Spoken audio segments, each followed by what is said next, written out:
Les élèves ont repris le chemin de l'école lundi, mais pas tous. Il existe encore malheureusement des enfants en situation de handicap intellectuel qui n'ont pas accès à la scolarité. Qu'en est-il dans notre région? Notre invité ce soir, Thomas Delreux, directeur général de l'API de Lens. Donc vous vous occupez d'une trentaine de communes autour de Lens précisément. Bonsoir. Oui. Bonsoir. Merci beaucoup d'être avec nous. Alors, votre association donc, qui accompagne les familles et qui relance l'opération J'ai pas école. Vous souhaitez avant tout interpeller, comme c'est le cas depuis 6 ans maintenant, sensibiliser. Ah oui, notre fédération nationale, l'UNAPI, l'Union nationale, représente à peu près 330 associations sur tout le territoire national.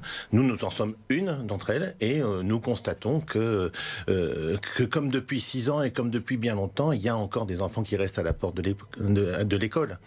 C'est un peu dommage parce que actuellement, les Français découvrent les Jeux paralympiques. C'est extraordinaire, les Jeux paralympiques. Alors on Encore voit beaucoup de médailles d'ailleurs aujourd'hui. Il y a plein de médailles, une avalanche de médailles aujourd'hui. On a Aurélie Aubert on a tous vu sa bouille extraordinaire quand elle a gagné. Et puis il y a des polémiques d'ailleurs parce que Teddy Riner nous dit ce sont des super-héros ces gens-là. Ah, des super-héros, oui. C'était maladroit, mais c'était pas maladroit, lui il l'a pensé. Oui. Et nous on le pense aussi un petit peu.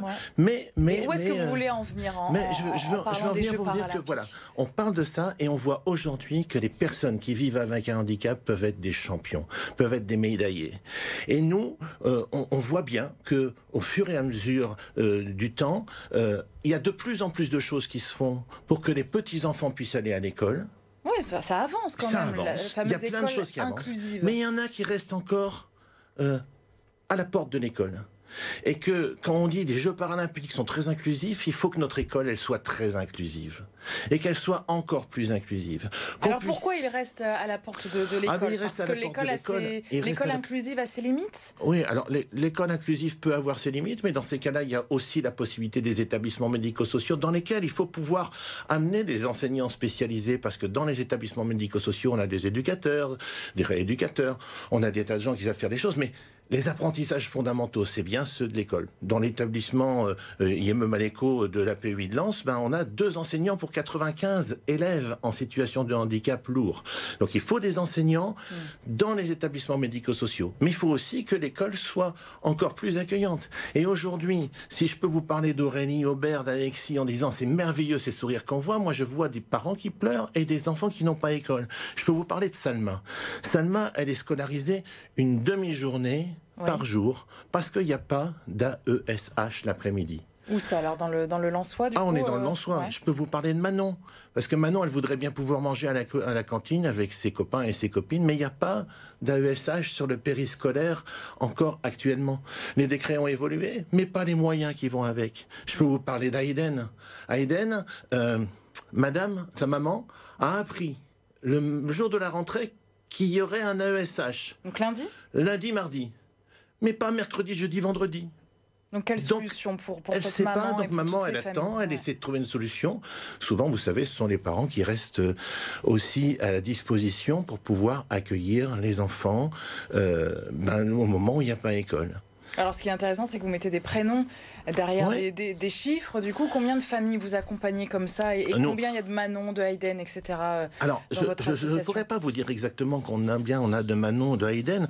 J'ai quelques chiffres de la maison départementale des personnes handicapées du Pas-de-Calais. Je peux vous dire qu'en 2023, fin 2023, il y avait encore 264 enfants qui étaient en situation d'attente prioritaire pour rentrer dans un établissement ou avoir une scolarisation. Sur le Pas-de-Calais, j'ai les chiffres du Pas-de-Calais. Excusez-moi, je suis lensois aujourd'hui. 62, oui. Et 43 scolarisés moins de 12 heures par semaine. Donc la clé, c'est quoi? Ce sont ces fameuses AESH qui font un travail formidable et dont on donne la parole régulièrement parce qu'elles descendent dans la rue pour dire on n'est pas assez payé. Elles ne sont pas assez payées, elles ne sont pas assez formées. C'est ça la clé? Alors il y a ça, il en faut plus. Il en faut pour les temps qui sont vraiment les temps périscolaires. Il faut plus de travail ensemble entre les établissements médico-sociaux qui ont aussi des compétences qui sont des compétences particulières, pluridisciplinaires, et ne pas accepter que des petits-enfants soient déscolarisés faute de place. On a aussi des enfants qui sont dans des unités locales d'inclusion scolaire, des ULIS, et qui ne peuvent pas en sortir parce qu'ils n'ont pas de place pour réussir à trouver un établissement médico-social ou une autre ulysse dans un autre collège. Du coup, ils restent là où ils sont et on ne peut pas faire entrer les autres. Donc ça, ce sont des situations sur lesquelles l'UNAPI alerte l'opinion publique et sur lesquelles nous, on peut vous dire, mais on les connaît. Si vous voulez, venez les voir.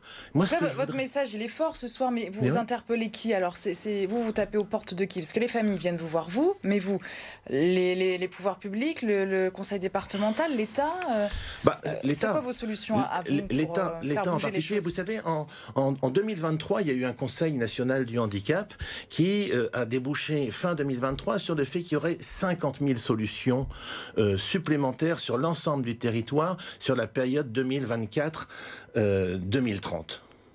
Pour l'instant, on ne les a pas encore vus arriver. On y réfléchit, on y travaille, mais on ne les a pas encore sur le terrain.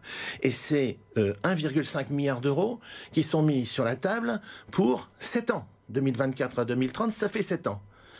Bon, allez, si on veut avoir des médaillés d'or de l'inclusion scolaire, il faut mettre autant de dépenses publiques. Donc plus de moyens. Plus de moyens, plus d'AESH, plus de personnes dans les établissements médico-sociaux, des métiers plus attractifs et des petits-enfants qui seront plus heureux à l'école.